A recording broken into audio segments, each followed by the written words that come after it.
1948 നിയമിക്കപ്പെട്ട സ്വതന്ത്ര ഇന്ത്യയിലെ ആദ്യത്തെ വിദ്യാഭ്യാസ കമ്മീഷൻ ഏതാണ്?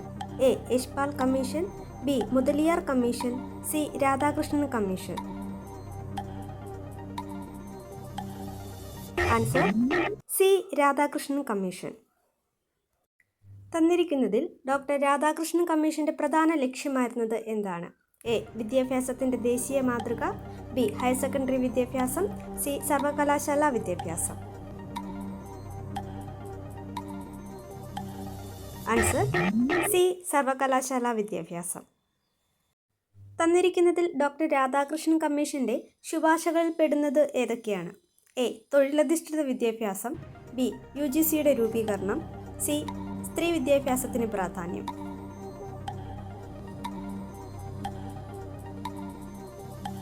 ആൻസർ ഇവ മൂന്നും. ത്രിഭാഷാ പദ്ധതി നടപ്പിലാക്കാൻ ശുപാർശ ചെയ്ത കമ്മീഷൻ ഏതാണ്? A. Mudaliar commission, B. Kothari commission, C. Yashpal commission.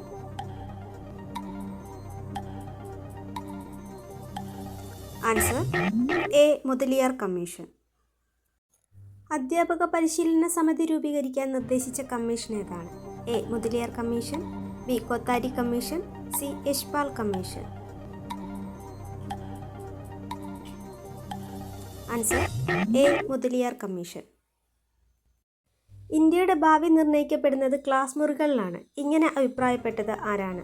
A. Abdul Kalam, B. DS Kothari, C. Doctor Radhakrishnan. Answer B. DS Kothari. 10+2+3 മാതൃകയിൽ വിദ്യാഭ്യാസത്തിനുള്ള ദേശീയ മാതൃക അവതരിപ്പിച്ച കമ്മീഷൻ ഏതാണ്? A. Mudaliar commission, B. Yashpal commission, C. Kothari commission.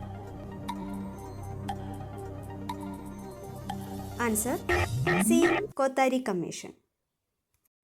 2009 കേന്ദ്ര ഗവൺമെന്റ് നിയമിച്ച യശ്പാൽ കമ്മിറ്റി ഏത് ലക്ഷ്യത്തിന് വേണ്ടിയുള്ളതായിരുന്നു? എ. ഉന്നത വിദ്യാഭ്യാസം, ബി. ഹയർ സെക്കൻഡറി വിദ്യാഭ്യാസം, സി. വിദൂര വിദ്യാഭ്യാസം. Answer A. ഉന്നത വിദ്യാഭ്യാസം. 86ാമത് ഭരണഘടനാ ഭേദഗതിയിലൂടെ വിദ്യാഭ്യാസം മൗലിക അവകാശമാക്കി ഉൾക്കൊള്ളിച്ച ഭരണഘടനാ വകുപ്പ് ഏതാണ്? എ. വകുപ്പ് 51A, ബി. വകുപ്പ് 21A, സി. വകുപ്പ് 19A. Answer B. വകുപ്പ് 21A. ആർട്ടിക്കിൾ 21A പ്രകാരം സൗജന്യവും നിർബന്ധിതവുമായ വിദ്യാഭ്യാസം നിലവിൽ വന്നത് എന്നു മുതലാണ്?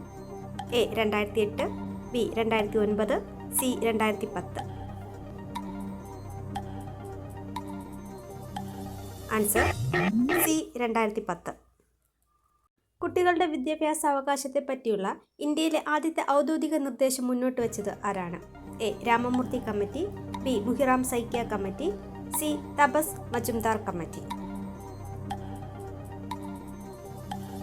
Answer A. Ramamurthi committee. Sarva Shiksha Abhiyan, Rashtriya Madhyamik ശിക്ഷ അഭിയാൻ എന്നിവയെ സംയോജിപ്പിച്ച് സമഗ്ര ശിക്ഷ അഭിയാൻ പദ്ധതി നിലവിൽ വന്നത് എന്നാണ്? A. 2010, B. 2018, C. 2020. Answer B. 2018. ഇന്ത്യയിൽ ഏറ്റവും ഒടുവിലായി വിദ്യാഭ്യാസ നയം അവതരിപ്പിച്ചത് എന്നാണ്?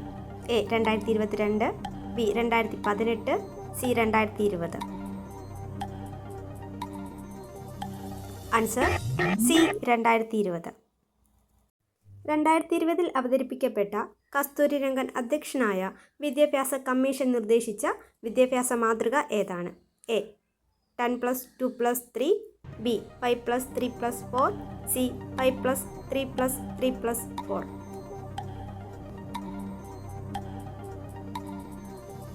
Answer C. 5+3+3+4.